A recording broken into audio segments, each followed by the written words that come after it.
Hello दोस्तों, कैसे हैं आप? उम्मीद करता हूँ अच्छे होंगे, खुश होंगे और ज़िंदगी काम में कहीं न कहीं बिज़ी होंगे। और मैं यही दुआ करता हूँ कि आप बिज़ी रहें, महफ़ूज़ रहें और जिस मकसद से आप कुवैत आए हैं, उस मकसद में आपको कामयाबी मिले। क्योंकि देखिए, हमारी फ़ैमिली है, हमारा परिवार है, हमसे बहुत सारी उम्मीदें उनसे जुड़ी हैं और उन्हीं उम्मीदों को लेकर हम यहाँ आए हैं। तो जिस मकसद से, जिस उम्मीद से हम आए हैं, उसको पूरा करने की ऊपर वाला हमें कुव्वत अता फ़रमाए, ताकत अता फ़रमाए और हर आने वाली परेशानी से हमें महफ़ूज़ रखे। तो दोस्तों, आज की इस वीडियो में बात करने वाला हूँ कि फ़िलहाल जो लोग कुवैत में आए हुए हैं, आने का मकसद मेरा ये है खादिम वीज़ा वाले। देखिए, अक्सर कुवैत में आके जो लोग फँसते हैं, वो खादिम वीज़ा 20 नंबर वाली वीज़ा माँगते हैं और वो भी वो जो अक्सर ज़्यादातर एजेंट के थ्रू आते हैं या किसी दोस्त के थ्रू आते हैं या किसी रिलेटिव के थ्रू आते हैं। तो लास्ट वीडियो में मैंने बताया था कि फ़िलहाल अगर आपके पास इकामा है, पासपोर्ट है, तो किस तरीके से आप अपनी होम कंट्री आसानी से जा सकते हैं। लेकिन आज की जो इस वीडियो में बात करने वाला हूँ, बड़ा इम्पोर्टेंट पॉइंट है, ऐसा पॉइंट है जिसकी ज़रूरत हर भाई को होती है, ख़ास तौर से वो जो कि यहाँ आके फँस चुका है। यानी कि अगर आपको कुवैत आए हुए फ़िलहाल ही 10 दिन हुए हैं, 15 दिन हुए हैं या 1 महीना हुआ है और आपके पास ना सिविल आईडी है और ना ही पासपोर्ट है। आपको मालूम है कि जब आप कुवैत आते हैं तो एक एंट्री वीज़ा में आते हैं, जिसकी वैलिडिटी अक्सर यहाँ आने के बाद खत्म हो जाती है। 1 दिन, 2 दिन, 10 दिन, 5 दिन के बाद वैलिडिटी खत्म हो जाती है। अब वैलिडिटी खत्म होने के बाद आप जहाँ भी आते हैं, चाहे वो खादिम वीज़ा में आए, कुवैती के पास आए या कंपनी के पास आए, उन लोगों की रिस्पॉन्सिबिलिटी होती है आपका मेडिकल कराना और आपका फिंगर कराना। और मेडिकल कराने के बाद जो प्रोसेस होता है आपका, वो फिंगर का होता है ज़्यादातर। और फिंगर का प्रोसेस जैसा है, वो होता है आपका सिविल आईडी। लेकिन उसमें क्या होता है, 2 से 3 महीने लग जाते हैं आपकी सिविल आईडी होने में। अगर आप कुवैत से बाहर जाना चाहते हैं, यानी कि अपनी होम कंट्री जाना चाहते हैं, तो उसके लिए आपके पास क्या होना चाहिए आपको मालूम होगा। या तो आपके पास वीज़ा होनी चाहिए वैलिड, या आपके पास सिविल आईडी होनी चाहिए, या फिर प्लस में पासपोर्ट होना लाज़मी है। मतलब पासपोर्ट, बिना पासपोर्ट के तो आप जा ही नहीं सकते।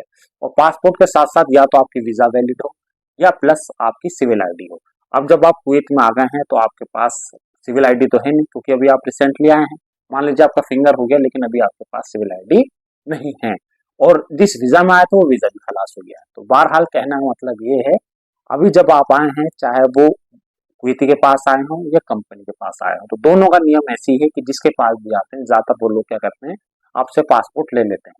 अब पासपोर्ट आपसे ले लिया और जिस वीज़ा में आए थे वो वीज़ा भी आपकी खत्म हो गई है। सिविल आईडी आपके पास है नहीं, तो कैसे आप जा सकते हैं? क्योंकि भाई यहाँ आके लोग ज़्यादातर खादिम वीज़ा में जिन उनको बताया जाता है 8 घंटे की ड्यूटी है, उन्हें यहाँ लाके 12 घंटे की उनसे ड्यूटी लिया जा रहा है। या जो सैलरी उनसे बताया जा रहा था, वो सैलरी उनको नहीं दिया जा रहा है। या जो काम उन्हें बताया जा रहा था, उस काम से भी ओवर काम उनसे लिया जा रहा है। तो बहरहाल कहने का मतलब ये है, वो किसी भी परेशानी में इधर मुब्तला हैं और उनके पास पासपोर्ट भी नहीं है, सिविल आईडी भी नहीं है, तो उनके पास एकमात्र सॉल्यूशन, ओनली ओनली क्या सॉल्यूशन है जिसकी हेल्प से वो जा सकते हैं? बड़ा क्रिटिकल क्वेश्चन है भाई इसका। देखिए, सिंपली एक ही लाइन में, एक ही शब्द में जवाब है, वो है Indian embassy. Indian embassy, Kuwait छोड़ो भाई, दुनिया के किसी भी कंट्री आप चले जाओ, वहां अगर आप जाते हैं और अगर आप इंडिया से बिलोंग करते हैं या किसी भी दूसरी कंट्री से बिलोंग करते हैं, तो हर कंट्री की एम्बेसी उस कंट्री में आपको जरूर मिलेगी जिस कंट्री में आप जा रहे हैं। बशर्त है आपको हेल्प लेनी चाहिए। लेनी मालूम होना चाहिए किस तरीके से आप हेल्प ले सकते हैं। उन लोगों की ड्यूटी और उन लोगों को सैलरी ही इस बात की दी जा रही है कि जो लोग कंट्री में फंसे हुए हैं, दूसरी कंट्री में फंसे हुए हैं, तो उन्हें अपनी कंट्री कैसे भेजा जा सकता है।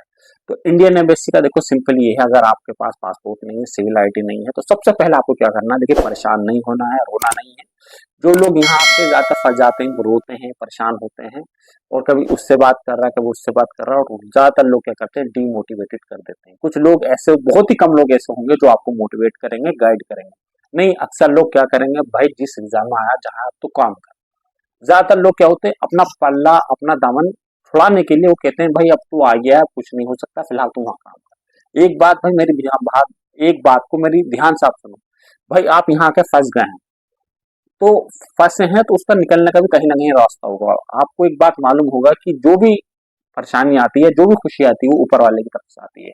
अगर ऊपर वाले की तरफ से हुक्म था कि आप यहाँ आके फंस गए हैं, किसी परेशानी में मुब्तला है, तो वो कहीं ना कहीं आपके लिए रास्ता जरूर निकालेगा और कोई ना कोई ऐसा बंदा जरूर होगा आपको जो गाइड करेगा, जो आपकी हेल्प करेगा। बस जरूरत है उसे ढूंढने की और सर्च करने की। और आजकल ये सोशल मीडिया का टाइम, इतना बेटर टाइम है कि आप सोशल मीडिया पर अगर 10 लोगों से कांटेक्ट करोगे, तो 10 में से 2 लोग, 3 लोग जरूर आपको रिप्लाई देंगे और वो लोग ही आपको गाइड करेंगे। तो सिंपली ये है कि अगर आप यहाँ पे फंस गए हैं तो देखिए कुछ नहीं करना, सबसे पहले स्टेप में आपको स्ट्रांग बनाना है, पेशेंस रखना है, क्योंकि इंसान का रोना इंसान को अंदर से कमजोर बनाता है, और अगर आप अंदर से कमजोर होंगे तो भाई आप कुछ नहीं कर सकते। इस बात का आप ध्यान रखिए, अगर आप यहाँ पे फंस गए हैं, किसी भी परेशानी में मुब्तला है, तो आपको अपनी प्रॉब्लम का हल खुद ही निकालना है, कोई आपकी प्रॉब्लम का सोल्यूशन देने वाला नहीं होगा। बाय शर्त ये है कि बस आपको कोशिश करना पड़ेगा, रास्ता दिखाने वाले बहुत है। मुझे कमेंट कीजिए, मैंने इंस्टाग्राम की भी आईडी शो करी, उस पर भी आप मुझे कमेंट कर सकते हो, और भाई भी यूट्यूब पर सोशल मीडिया पर अवेलेबल हैं जो आपकी हेल्प करेंगे। तो सिंपली क्या करना है आपको कि अगर आप किसी भी प्रॉब्लम में फंसे हुए हैं तो आप वहां से टाइम निकाल के, जब भी आपको टाइम मिलता है, एक दिन की छुट्टी ले लीजिए, किसी भी बहाने से आप छुट्टी ले सकते हैं, और आपके इर्द गिर्द अगर मालूम नहीं है तो किसी से भी आप कंफर्म कीजिए कि इंडियन एम्बेसी का है।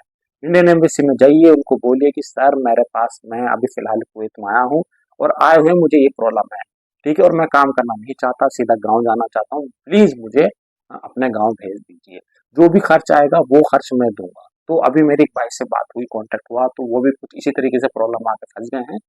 बाकी की डिटेल में फर्दर वीडियो में बताऊंगा क्या उनका मसला था क्या नहीं। फिलहाल अभी मेरे भाई से बात हुई है, और एक भाई अभी जिसे बोलते हैं ना हंसी खुशी सफलता पूर्वक, अगर हिंदी में बात करूँ तो वो अपनी होम कंट्री जाने की प्लानिंग में है। तो वो भी इसी तरीके से प्रॉब्लम आकर फंस गया था, उसने वहाँ इंडियन एम्बेसी में जाकर हेल्प मांगी, और ज्यादा नहीं, बस फिलहाल इतना ही बोलना है जाके कि भाई ऐसे ऐसे मुझे प्रॉब्लम है, यहाँ मैं काम नहीं करना चाहता हूँ, और प्लीज मुझे अपने गाँव या होम कंट्री भेज दीजिए, जो खर्च आएगा वो मैं दूंगा।